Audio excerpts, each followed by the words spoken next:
Lo que decíamos, tensión en los mercados, sube el dólar, sube el riesgo país. Sofía Terrile tiene los detalles. Hola Sofi, buenas tardes. Hola Roxy, buenas tardes. Riesgo país arriba de los 1.400 puntos, 1.407 puntos básicos en este momento. Atención porque es un día muy caliente en los mercados. Tenemos al dólar oficial mayorista rozando el techo de la banda nuevamente en 1.474 pesos con 25 centavos. Importan los centavos porque recordemos que estamos en un techo superior de la banda, es decir, en la zona en la que comienza la intervención del Banco Central en este momento, en 1.474 con 83 centavos, Roxy. Estamos apenas a centavos de esa zona de intervención del Banco Central. Mientras tanto, les cuento que en los bancos se está vendiendo a 1.485 en bancos públicos, por arriba en bancos privados, casi rozando los 1.500 pesos el dólar minorista. En otro día muy caliente, pérdidas en los bonos, estoy viendo en este momento cerca del 11%. Es un día realmente muy agitado en los mercados, Roxy. Sí. Muy caliente. Sofi, ¿cómo estás? Sí, en este día caliente, en este día tan tensionado desde el punto de vista económico, en particular en los mercados, ¿dónde plantea vos quizás hay que poner más el foco? El tema del riesgo país, alcanzando, superando la barrera de los 1.400, el dólar cerca del techo de la banda por segundo día consecutivo, si interviene o no interviene el Banco Central, digo, ¿dónde ponemos el foco específicamente en esto que parece ser frentes abiertos en simultáneo para el equipo económico? Sí. ¿Puedo decir todas las anteriores, Manu? Es decir, es un combo muy complicado el día de hoy, ¿eh? Estamos hablando de, como les digo, a ver, ¿qué te indica el riesgo país para que entienda todo el mundo? Es un termómetro social, económico, político, cómo nos ven en el mundo de alguna manera, claro, ¿no? Pero además te indica que esto indica que la Argentina está fuera de los mercados, porque tendría que pagar por arriba del 14% para endeudarse, ¿no? Contra un riesgo país en la región promedio, vamos a ponerle en 350 puntos, 350 puntos, es decir, estamos completamente afuera de los mercados junto a Bolivia, por ejemplo, ¿no? Para que se den una idea. Así que les diría que en todas las anteriores, en un rato vamos a tener el dato de intervenciones del Central, así que estamos atentos también. ¿Qué significa eso, Sofi? Las intervenciones del Central y qué consecuencias puede tener eso. Bueno, a ver, ¿qué significa que el Central tenga que salir a vender dólares para calmar el techo de la banda? Significa que se está deshaciendo de alguna manera de su patrimonio, vendiendo dólares para poder sostener este tipo de cambio. Ya lo aclararon varias veces que no lo van a dejar pasar el techo de la banda, el tipo de cambio, y significa, Roxy, que de alguna manera esos recursos no son ilimitados. Claro. Vos tenés, según un director del Central, 22.000 millones de dólares para intervenir. Según otros economistas, estaría rondando los 14.000, depende de cómo haga la contabilidad del Banco Central, 14.000 millones de dólares. Pero vamos a tomar por válido el dato de Federico Furiase, que es director del Banco Central, 22.000 millones de dólares. No es ilimitado. Octubre, y esto, y se está mano ahí, digo, octubre queda largo para el mercado, le queda corto a la política y largo al mercado. Sí, muy largo. Absolutamente, y están puestos los ojos en cómo reacciona. En particular, vos lo marcabas, lo del riesgo país era lo que venía preocupando incluso antes de la derrota del 7 de septiembre. Entre ayer y hoy una disparada de casi 200 puntos, ¿es así? Es así, Manu, es así, exactamente. Mira, me estaba fijando, 1 de septiembre, acá lo tengo, espérame, lo tengo, mira, 1 de septiembre, 829 arrancó el riesgo país. O sea, hace... Ahora, viste, Sofi, que 18 días. Parece que fue ayer que el dólar estaba a 1.000. Entonces, ¿qué pasó en el medio? ¿Por qué se aceleró tanto?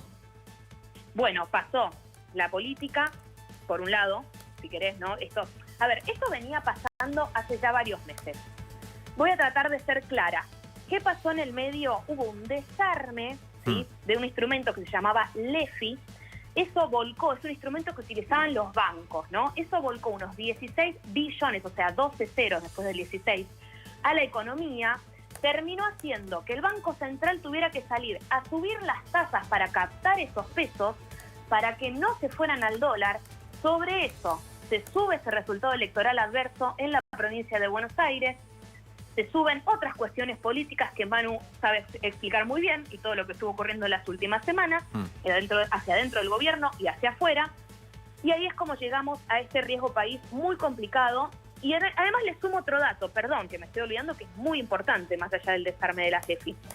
hay muchas dudas y esto es lo que están mostrando estos precios de los bonos y estos bonos cayendo, porque recuerden que es una relación proporcional, es una relación inversamente proporcional. Cuando los bonos caen, el riesgo país sube.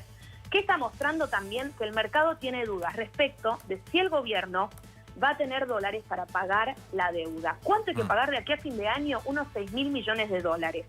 Y el año que viene, obviamente, siguen esos pagos. Entonces, ¿qué es lo que está preguntándose el mercado? Si vos estás vendiendo reservas para sostener ese tipo de cambio, si vos me decís que al Tesoro le costó acumular reservas porque solo compraba en el piso de la banda, que hoy parece prehistoria el piso de la banda, claro.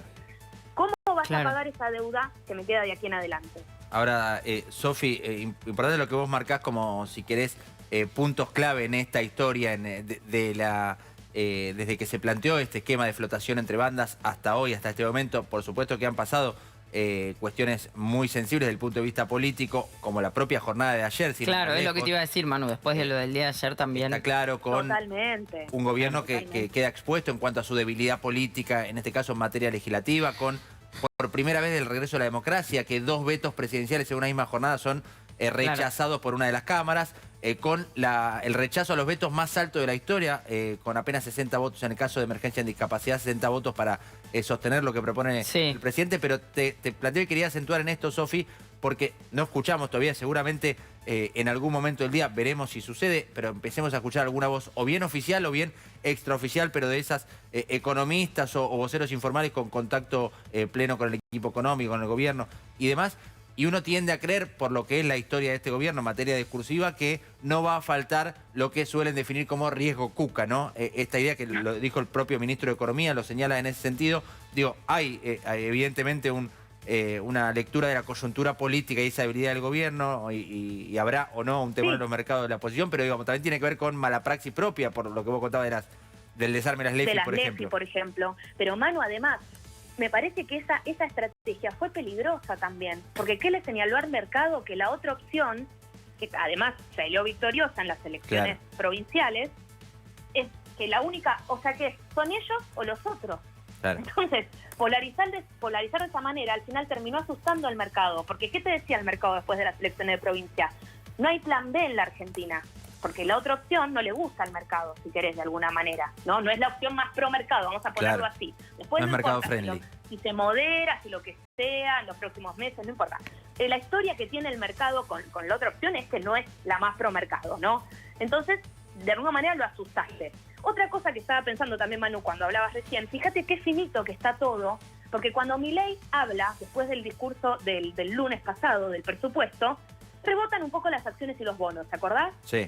Y ahora, ayer, después del tema de los vetos, lo tenemos de nuevo al mercado muy mal. Entonces, obviamente hay cuestiones de todos, ¿no? A mí el tema de riesgo cuca no me gusta tanto realmente, porque me parece que le echa la culpa a los demás y no nos hacemos cargo de lo que pasa hacia adentro y así, fuera de ese gobierno, ¿no? Sofi, te pido que te quedes porque sumamos a Marcelo Bonelli, nuestro compañero, que ya tiene alguna experiencia en analizar estos vaivenes de la Argentina, ¿no? Estaba pensando, Marce, ¿cuánto tiempo?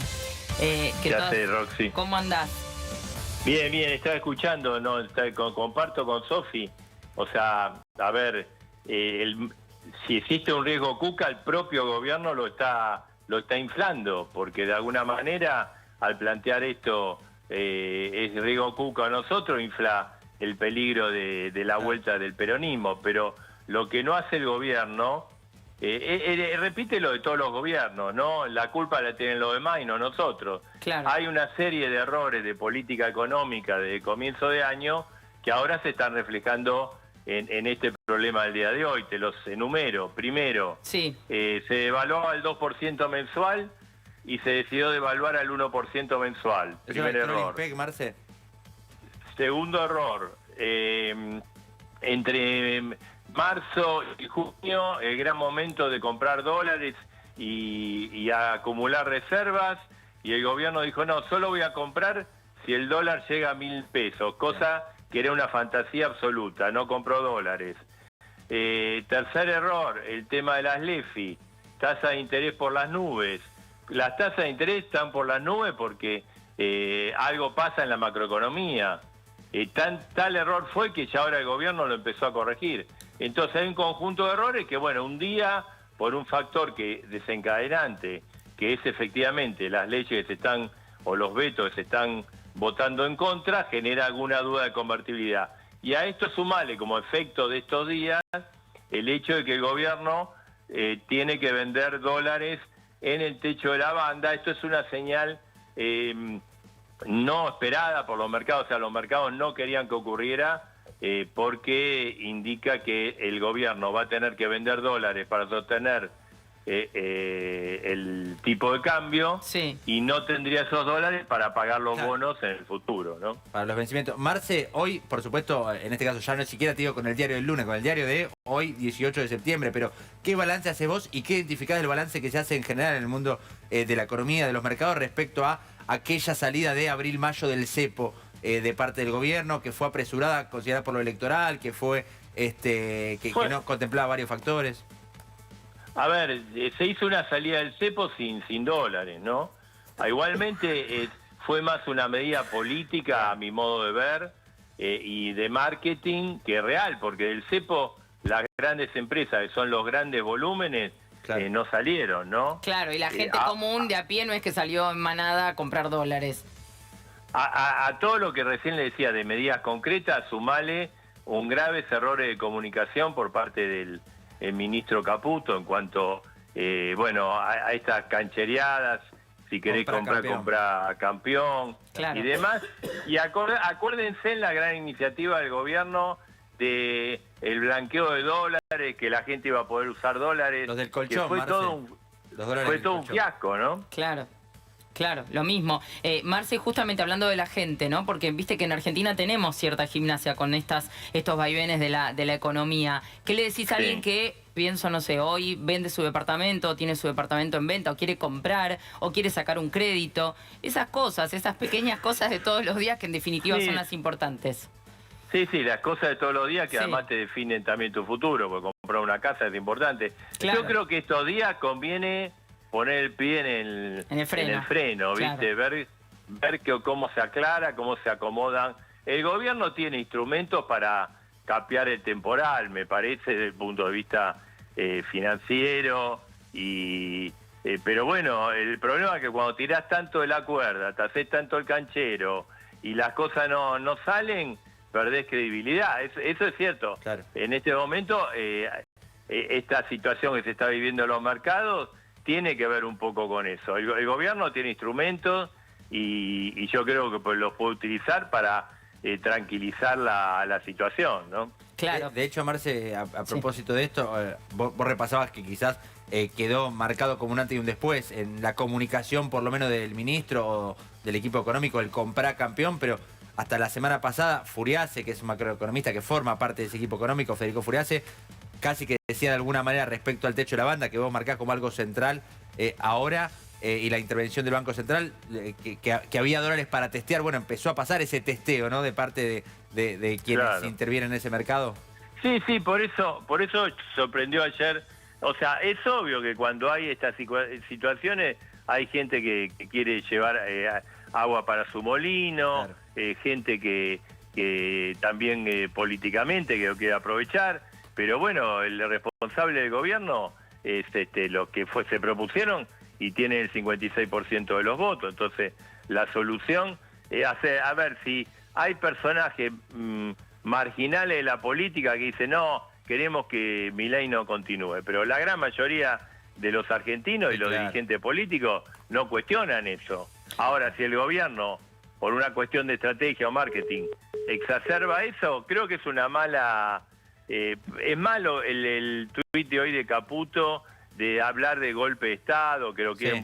Porque, a ver, es el ministro de Economía, no es un marginal, no es un diputado de la Libertad Avanza que se viven peleando y diciendo disparate. Es el ministro de Economía, una persona, digamos, que tiene que... Y plantear ese tema me parece que no contribuye a dar tranquilidad, me parece, que es lo que hay que buscar ahora, mayor tranquilidad posible, ¿no? Justamente le quiero preguntar a Sofía si sigue... se cortó. Bueno, entonces te pregunto a vos, Marce, si justamente cómo se hace para transmitir tranquilidad y para construir tranquilidad en medio de este panorama. Bueno, a ver, me parece que el gobierno cometió algunos errores. O sea, está bárbaro el superávit, Sí. pero en principio buscalos sobre sectores, digamos, no sobre sectores que hay una bases de sustentación social, más allá de los partidos políticos, como es la universidad, como es los jubilados, los discapacitados.